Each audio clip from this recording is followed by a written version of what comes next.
ಪೂರ್ವ ಶಿಕ್ಷಣಕ್ಕೆ ಟ್ರೈನಿಂಗ್ ಕೊಟ್ಟಿದ್ದಾರೆ. ಆ ಟ್ರೈನಿಂಗು ನಮ್ಗೆ ತುಂಬ ಉಪಯೋಗ ಆಗಿದೆ. ಬನ್ನಿ ನಮ್ಮ ಅಂಗನವಾಡಿ ಹೇಗಿದೆ ಅಂತ ನೋಡೋಣ. ಮೊದಲನೇದಾಗಿ ಇದು ಚಪ್ಪಲಿ ಬಿಡುವ ಸ್ಥಳ. ನಮ್ಮ ಮಕ್ಕಳು ಬಂದ ತಕ್ಷಣ ಚಪ್ಪಲಿ ಬಿಡೋ ಸ್ಥಳದಲ್ಲೇ ಚಪ್ಪಲಿ ಬಿಡ್ತಾರೆ. ಅವರು ಅಂಗನವಾಡಿಗೆ ಬಂದ ತಕ್ಷಣ ಅವ್ರನ್ನ ಸ್ವಾಗತ ಚಿಹ್ನೆ ತೋರಿಸೋ ತಕ್ಷಣ ಅದೇನು ಸಿಂಬಲ್ ಇದೆ ಅದ್ರ ಪ್ರಕಾರನೇ ಅವ್ರನ್ನ ಸ್ವಾಗತ ಮಾಡ್ಕೊಳ್ತೀವಿ ನಾವು.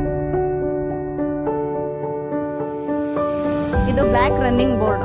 ಇದು ಮಕ್ಕಳು ತಮ್ಗಿಷ್ಟ ಬಂದಂತ ಚಿತ್ರಗಳೇ ಆಗ್ಬೋದು, ಅಕ್ಷರಗಳಾಗ್ಬೋದು, ಏನೇ ಆಗ್ಬೋದು ಅವ್ರಿಗೆ ಎಟ್ಕುವಂಥದಕ್ಕೋಸ್ಕರ ನಾವು ಇದು ಬ್ಲ್ಯಾಕ್ ರನ್ನಿಂಗ್ ಬೋರ್ಡ್ ಮಾಡ್ಕೊಂಡಿದ್ದೀವಿ. ಇದು ಗೊಂಬೆ ಮನೆ.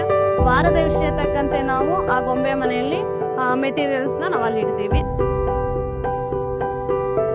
ಅದಾದ್ಮೇಲೆ ಇದು ಪೂರ್ವ ಸಿದ್ಧತೆ ತಯಾರಿ ಸ್ಥಳ. ಇಲ್ಲಿಗೆ ವಾರದ ವಿಷಯದ ಪ್ರಕಾರಕ್ಕೆ ಏನೇನು ನಾವು ಪೂರ್ವ ಸಿದ್ಧತೆ ಮಾಡ್ಕೋಬೇಕು ಅದನ್ನೆಲ್ಲ ಮಾಡ್ಕೊಂಡಿರ್ತೀವಿ. ಕಾರ್ನಲಲ್ಲಿ ಆ ಮೂಲೆಗಳಲ್ಲಿ ಇಟ್ಟು ಅದ ಆಟಗಳನ್ನ ನಾವು ಆಟ ಆಡಿಸ್ತೀವಿ ಸರ್. ಮತ್ತೆ ಇದು ರ್ಯಾಕ್. ಈ ರ್ಯಾಕ್ ಅಲ್ಲಿ ನಾವು ಏನ್ ಮಾಡಿದೀವಿ ಅಂತಂದ್ರೆ ಪ್ರತಿಯೊಂದನ್ನು ಮಕ್ಕಳಿಗೆ ಉಪಯೋಗ ಆಗೋ ತರನೇ ಜೋಡಿಸಿಟ್ಕೊಂಡಿದೀವಿ. ಇದು ಕಲರ್ಸ್ ಮಕ್ಕಳಿಗೆ ಬೌದ್ಧಿಕ ಬೆಳವಣಿಗೆಗೆ ಬರುತ್ತೆ. ಇದು ಅಕ್ಕಿಯಿಂದ ಮಾಡಿರೋದು. ಆ ಕಲರ್ಸ್ ಅನ್ನ ಅವರು ಐಡೆಂಟಿಫೈ ಮಾಡಬೇಕು. ಆ ಉದ್ದೇಶಕ್ಕೋಸ್ಕರ ಕಲರ್ಸ್ ಮಾಡಿ ಇಟ್ಕೊಂಡಿದೀವಿ. ಇದೆಲ್ಲ ಸಮುದಾಯ ಆಧಾರಿತ ಅಂತಂದ ಸಮುದಾಯದಲ್ಲಿ ಇರುವಂತಹ ವಸ್ತುಗಳನ್ನ ನಾವು ತಗೊಬಂದಿರೋದು.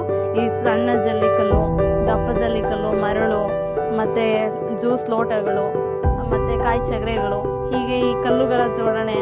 ಏನಾದರೂ ಆಕ್ಟಿವಿಟೀಸ್ ಮಾಡಬೇಕಾದ್ರೆ ಅಕ್ಷರದಲ್ಲಿ ಇದನ್ನ ಜೋಡಣೆ ಮಾಡ್ತವೆ. ಮತ್ತೆ ಹುಣಸೆ ಬೀಜಗಳನ್ನು ಅಕ್ಷರಗಳನ್ನ ಅವ್ರು ಬರೆದಾಗ ಆ ಅಕ್ಷರದ ಮೇಲೆ ಜೋಡಣೆ ಮಾಡ್ತಾರೆ. ಯುನೈಟೆಡ್ ವೇ ಅವ್ರಿಗೆ ನಾನು ಈ ಮೂಲಕ ಧನ್ಯವಾದಗಳನ್ನ ಅರ್ಪಿಸ್ತಾ ಇದ್ದೀನಿ.